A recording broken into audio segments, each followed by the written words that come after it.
வருஷம் பேன் பண்ணி வைக்கிறாங்க. கையில போடுறாரு, இப்படி போற பால்ல கையில பிடிச்ச அடிச்ச கோல் போற மாதிரி சொல்றாங்க. கம்பேக் மரடோனா ஸ்டேடியம்ல எடுத்து வச்ச உடனே ஒரு அவ்வளோ பெரிய சத்தம். அது வரைக்கும் சும்மா இருந்த ஒரு ஸ்டேடியம் வந்து மரடோனா காலை உள்ள வச்ச உடனே கடவுளேன்னு கத்துறாங்க, ட்ரக் அடிக்கிறீங்கன்னு. ஸோ நாங்கள் டெஸ்ட் பண்ணி பார்க்குறப்ப பாசிட்டிவா வருது. He took a cocaine. Hello everyone, ரொம்ப நாள் கழிச்சு ஒரு வீடியோ. அதுக்கான காரணம் செம் எக்ஸாம் தான், வேற எதுவும் இல்லை.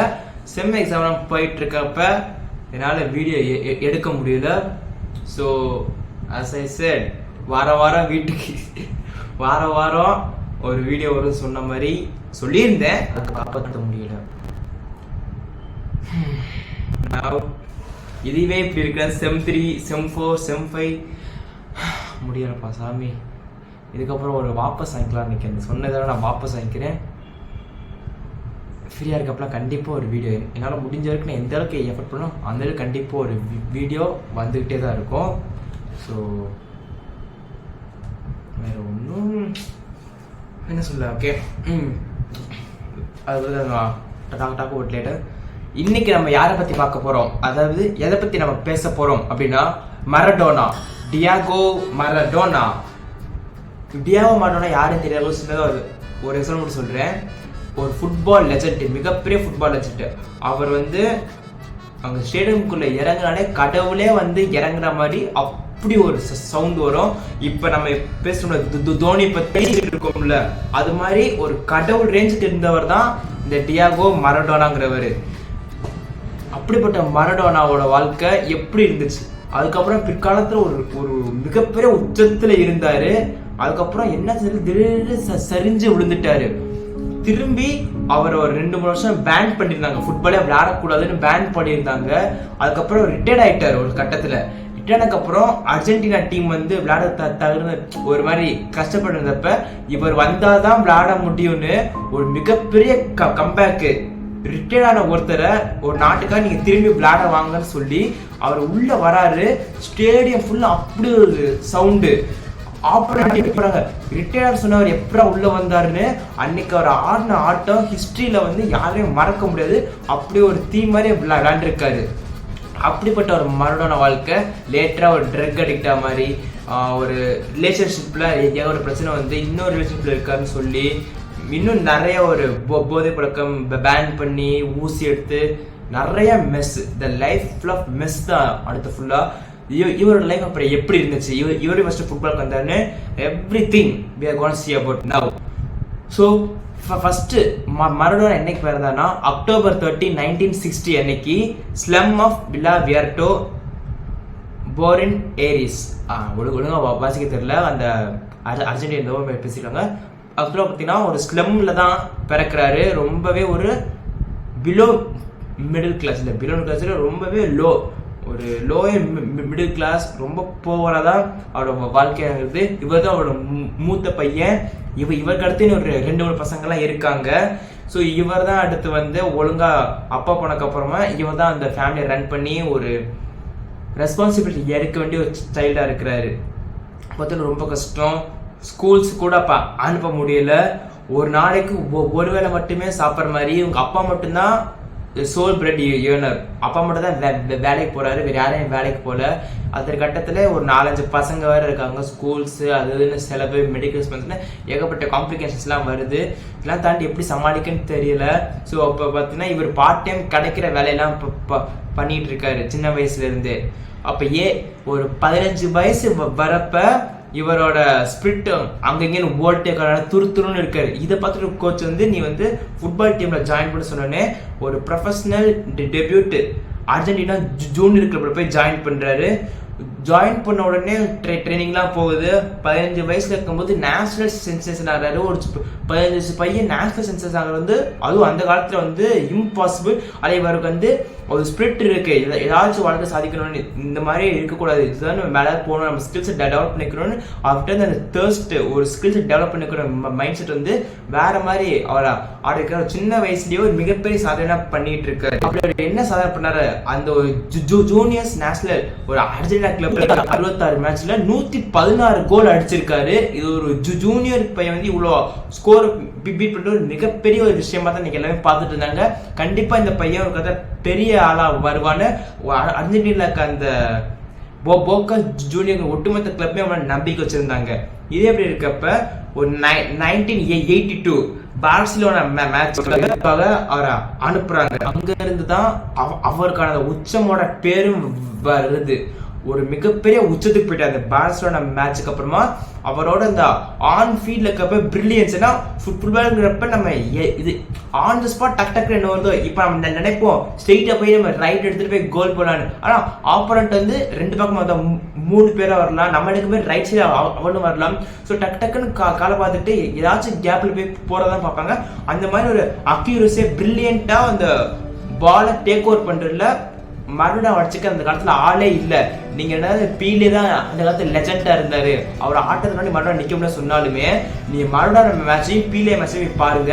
மருடனாவோட ஸ்கில்ஸ், அவரோட அந்த பிரில்லியன்ஸ் ஆன் தி ஸ்பாட் டக்குன்னு ரியாக்ட் பண்ணி பாலை டேக் ஓவர் பண்ணி கோல் போடுறதுல மருடா வச்சுக்கிறதுக்கு ஆளே இல்லை. முக்கியமா அவரோட அந்த லெக் ஸ்பின்னுக்கு இணங்க இது வரைக்கும் செஞ்சுரியிலே ஆள் இல்லைன்னு இந்த செஞ்சுரி ஆஃப் த கோல்னு மருடானுக்கு ஒரு பட்டமே கொடுத்துருக்காங்க. ஒரு ஆன் ஃபீல்ட்ல இப்படி இருந்தாலுமே ஆஃப் செட்ல அவரோட சராசரி வாழ்க்கையில ஒரு பிளேயரை தவிர்த்து அந்த மேட்ச் ஆடுறத தவிர்த்து சராசரி வாழ்க்கிறப்ப ஏகப்பட்ட கான்ட்ரிவர்சி தான் வருது. எல்லாருமே சஸ்பெக்ட் பண்றாங்க, இவர் எப்படி இது மாதிரி விளையாடுறாரு சஸ்பெக்ட் பண்ணிட்டு தான் இருக்காங்க. ஸோ இந்த மாதிரி இருக்கிறப்ப கண்டிப்பா ரொம்ப தப்பு பண்றாருன்னா எல்லாமே தோணுது. ஸோ அதெல்லாம் பக்கம் இப்போதான் லேட்டரா சொல்றேன், அவர் என்னென்ன தப்பு பண்ணிக்க லேட்டரா சொல்றேன். இப்போ ஒரு வாழ்க்கையோட இது மட்டும். அதுக்கடுத்து நப்போலி ஃபர்ஸ்ட் சீரீஸ் ஏ, அப்புறம் யூஇஎஃப்ஏ கப் விட்டுன்னு அடுத்து தொடர்ந்து வெற்றியா தான் இருக்குல்ல. அவர் கேப்டனா இருந்துட்டு எல்லா அந்த டீமே அர்ஜென்டினா டீமே ஜெயிக்க வச்சுட்டு இருக்காரு. நெப்போலி ஃபர்ஸ்ட் சீரீஸ் ஜெயிக்கிறாரு, யூஇஎஃப்ஏ வேர்ல்ட் கப் ஜெயிக்கிறாரு. ஜெயிச்சோடனே கடவுளாவே பார்த்துடுறாங்க. அந்த அர்ஜென்டினா அந்த நேரத்துல உங்களுக்கான ரொம்ப பிடிச்ச ஆள் பார்த்தீங்கன்னா கடவுள் யாருக்கிட்டா எங்களோட மரடோனா தான். அவர் எங்களுக்காக பண்ண நான் யாரையும் மறக்கவே மாட்டோம், இந்த நாட்டுக்காக நிறைய பண்ணியிருக்காருன்னு எவ்வளவோ சொல்றாங்க. கடவுளாவே ப்ரொஜெக்ட் பண்ண ஆரம்பிச்சுறாங்க மரடோனா. 86ல வேர்ல்டு கப் மெக்சிகோ நடக்குது. அந்த டைம்ல என்ன ஆகுதுன்னா இவர் வந்து ஒரு கோல் போடுறாரு. அது கோல் கையில போடுறாரு, இது போற பால கையில பிடிச்ச அடிச்ச கோல் போற மாதிரி சொல்றாங்க. லேட்டரா வந்து அது மேட்ச் முடிச்சு அது கோலவே அப்செட் பண்ணிட்டாங்க. ஆனா லேட்டரா பாக்குறப்ப இல்ல ஹெட் யூஸ் பண்ணல, லெக் யூஸ் பண்ணல, கை யூஸ் பண்ணி போட்டிருக்காரு. இது வந்து ஒரு தப்பு. அந்த மேட்ச் நீங்க டிஸ்குவாலிஃபை பண்ணிருங்க, அந்த மேட்ச் ஒரு பாயிண்ட் நீங்க கணக்கு எடுத்துக்கூடாதுன்னு பல கான்ட்ரவர்சி ஏகப்பட்டதா போயிட்டே இருந்துச்சு.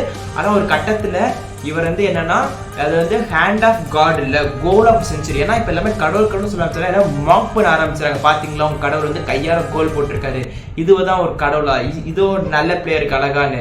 ஏன்னா மருடங்கிறது ஜெயிக்கிறதுக்கு என்ன முடியுமோ எல்லாத்தையும் பண்ணிடுவாரு. அவர் பொறுத்த வரைக்கும் இங்க ரூல்ஸ் அதெல்லாம் கிடையாது. நான் ஜெயிக்கணும்னா நான் என்ன வேணாலும் பண்ணிடுங்க ஒரு மைண்ட் செட் உள்ளவர் தான் மரடோனா. அப்பனா அவர் ஜெயிக்க ஃபவுல் பண்றாரு, இதான் உங்க கடவுளா அப்படின்னு மார்க் பண்ண ஆரம்பிச்சாங்க. லேட்டரா அந்த ஹேண்ட் ஆஃப் காடுங்கிற கோல் வந்து கோல் ஆஃப் செஞ்சுரி. இந்த செஞ்சுரியிலேயே இப்படிப்பட்ட கோலை யாருமே அடிச்சதே இல்லைன்னு ஒரு மிகப்பெரிய பேர். ஏன்னா இப்ப வந்து சொல்றாங்க அவர் வந்து கையால் அடிக்கல, காலால தான் அடிச்சிருக்காரு, வேகமா ஸ்விங் பண்ணி காலால அடிச்சிருக்காருன்னு சொல்றாங்க. அப்படிப்பட்ட கோல் இது வரைக்கும் செஞ்சுரி யாருமே அடிக்கவும் முடியாது அப்படின்னு ஒரு மிகப்பெரிய பேரையும் மரடோனாக்கு கொடுக்குறாங்க. ஸோ இப்பெல்லாம் ஒரு மிகப்பெரிய உச்சத்துல இருக்காரு. இதுக்கடுத்து அர்ஜென்டினாவை யாருமே அடிச்சுக்கவே முடியாது. ஒரு அர்ஜென்டினா வேற லெவல் நேமாக்கிட்டு போயிட்டாரு மரடோனா.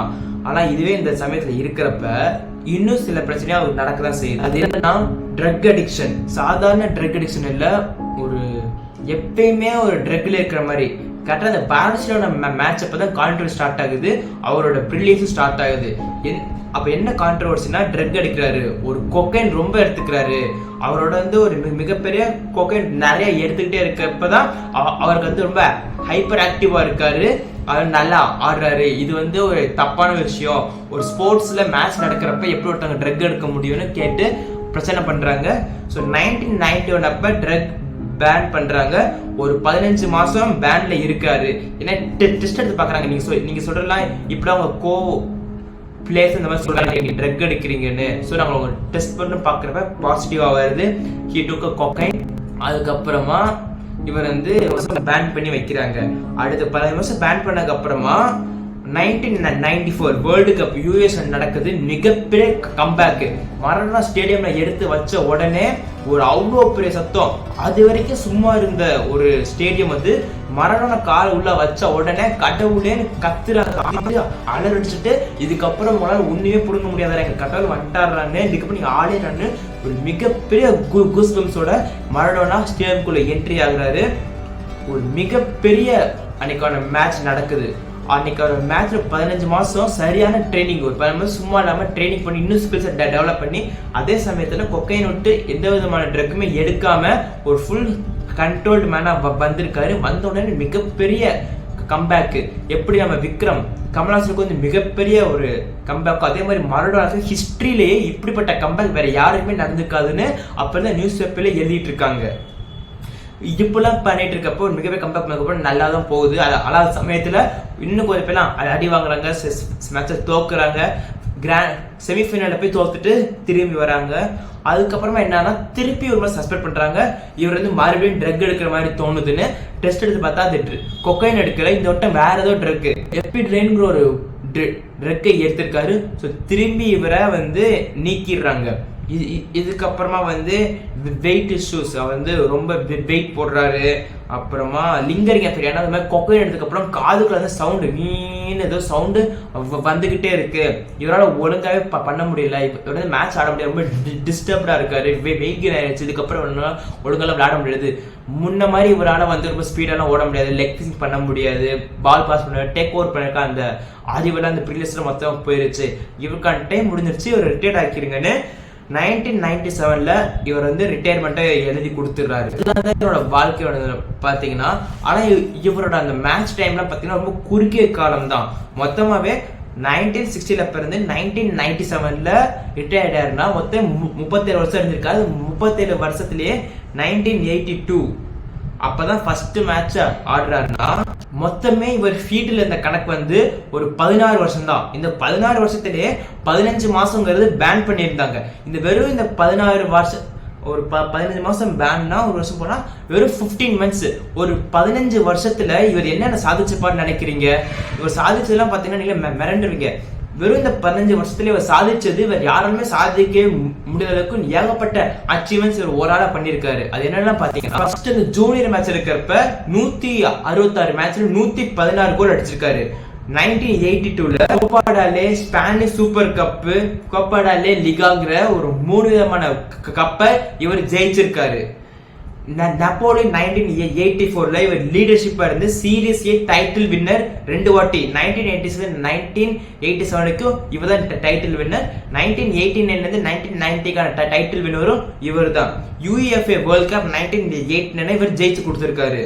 1968 மெக்சிகோ வேர்ல்ட் கப்பை 5 கோல் அடிச்சு 5 அசிஸ்ட் யூஸ் பண்ணி இவர் வேர்ல்ட் கப்பை ஜெயிச்சிருக்காரு. ஹேண்ட் ஆஃப் கோல்னு எல்லாருமே மார்க் பண்ணிட்டு இருந்த ஒரு விஷயத்த கோல் ஆஃப் செஞ்சுரின்னு திருப்பி போட்டிருக்காரு. அதுவும் இங்கிலாந்துக்கு ஆப்போசிட்டா விளையாண்ட மேட்ச். செகண்ட் வேர்ல்ட் கப் அப்ப இந்த ஹேண்ட் ஆஃப் கோல்ங்கிறது மிகப்பெரிய பரவலா பேசிட்டு இருந்தாங்க. அப்புறம் 1979 ஃபிஃபா வேர்ல்ட் கப் யூத் சாம்பியன்ஷிப்க்கு இவர் ஜெயிச்சிருக்காரு. 1990 world cup captain to final வரைக்கும் கூட்டு போயிருக்காரு. FIFA வேர்ல்ட் கப் 1986 1990 வரைக்கும் இவர் மிகப்பெரிய லெஜெண்டா இருந்திருக்காரு. 1999 FIFA பிளேயர் ஆஃப் செஞ்சுரின்னு இவருக்கு வந்து அவார்ட் கொடுத்திருக்காங்க. ஃபுட்பால் கால் ஆஃப் ஃபேம்ங்கிற இடத்துல இவரோட பிக்சரை கௌரவத்துக்கு வச்சிருக்காங்க. அர்ஜென்டினா ஃபுட்பால் அசோசியேஷன்ல இவர் மாதிரி தான் பிளேயர் இருக்கணும்னு இவருக்கு ஒரு சிலையை வச்சிருக்காங்க. வெறும் ஒரு 15 வருஷத்துல இவரோட சாதிச்சது இவ்வளவு இருக்கு. இதுக்கு மத்தியில கொக்கைன் யூஸ் பண்ணிக்க அந்த மாதிரி வந்தாலுமே இவரோட அச்சீவ்மெண்ட்ஸா அடிச்சுக்கிறதுக்கு வேற யாருமே இன்னும் முடியல. என்னதான் நீங்க வந்து இப்ப ரொனால்டோ வந்தாலுமே, நெய்மர், மெஸ்ஸி, பீலே, அப்புறம் மெபாப்பே எத்தனை பேர் வந்தாலுமே மரோனாக்கு முன்னாடி இவங்க எல்லாம் ஜஸ்ட் டிராஃப்ட் தான், தமாத்துண்டு பசங்க தான் அவங்க எல்லாருமே. மரோனாங்க வந்து மிகப்பெரிய லெஜண்ட். அவரோட லெக்ஸுக்கும் கோல் ஆஃப் செஞ்சுரிக்கும் அடிச்சுக்கிறதுக்கு இன்னும் ஆளே இன்னும் வரல, இன்னும் வரப்போகவும் இல்லை. ஒரு ஹிஸ்டாரிக்கலி மிகப்பெரிய கம்பேக் கொடுத்தது ஃபுட்பால் பார்த்தீங்கன்னா வேற யாருமே இல்லை, லெஜெண்டரி மரடோனா தான். ஆனால் இப்படிப்பட்ட மரடோனா சில தவறான ஒரு ட்ரக் அடிக்ஷனால அவரோட நேம் கேட்டு போயிருச்சு. இது பார்த்தாக்குன்னு ஊடால இந்த மாதிரிலாம் கான்ட்ரவர்ஷன் நடந்துட்டு இருக்கப்ப இவரோட ஒய்ஃப் வந்து டிவோர்ஸ் பண்றாங்க. என்னன்னா இவர் இட்டாலியில இன்னொரு ஃபேமிலி வச்சிருக்காரு, எனக்கு தெரியாம இன்னொரு ஃபேமிலி வந்து ரன் பண்ணிட்டு இருக்காரு. டிவோர்ஸ் பண்றாங்க. டிவோர்ஸ் பண்ணதுக்கப்புறம் நம்ம அது உண்மைதான் தெரிய வருது. ஒரு செல்ஃப் கண்ட்ரோல் எதுவும் இல்லாம ஒரு மிகப்பெரிய லெஜண்ட், எவ்வளவு பெரிய லெஜண்டா இருந்தாலுமே ஒரு செல்ஃப் கண்ட்ரோல் டிசிப்ளின் இல்லைன்னா அவர் வாழ்க்கை ஓவர் ஹெட் ஆகி ரிட்டட் ஆகி எல்லாமே கான்ட்ரவர்ஷியல் ஆகி எல்லாமே மார்க் பண்ணப்பட்டு தள்ளப்படுறாரு மரடோனா. ஆனா இப்ப பாத்தீங்கன்னா ரொம்ப டிசிப்ளின் என்ன தேவையோ அது மட்டும் எடுத்துக்கோங்க. ஓவர் நமக்கான ஒரு மிகப்பெரிய ஃபேன் பேஸ் இருக்குங்கிறப்ப அது வந்து மிஸ்யூஸ் பண்ணாம கரெக்டான ஒரு ஃபாலோயிங் எடுத்து போனா you will be greater legend than Maradona. மரடோனாங்கிறது வந்து தப்பெல்லாம் பண்ணாம இருந்திருந்தா அவர் நேரத்துக்கு உலகமே வியக்கிறவங்களுக்கு மிகப்பெரிய லீடராகவே வந்திருப்பாரு இந்த ட்ரக் அடிக்ஷன் எதுவும் இல்லாம. ஸோ நம்ம எவ்வளோ உயரத்துக்கு போறோங்கிற விஷயம் இல்லை, நம்ம எதெல்லாம் கஷ்டப்படுறோம், நம்ம ஹேபிட்ஸ் தான் வந்து அடுத்து நம்ம நடக்க போகிற வாழ்க்கையை தீர்மானிக்கிறது. மரடோனா வாழ்க்கையில் நம்ம தெளிவாகவே நம்ம புரிஞ்சுக்கலாம். I hope this video will like to every one. அடுத்த வீடியோவில் நம்ம பார்க்கலாம். அடுத்த வீடியோ எதை பற்றின்னு அடுத்த வீடியோ பார்க்கலாம். So video comes to an end. See you later. Bye.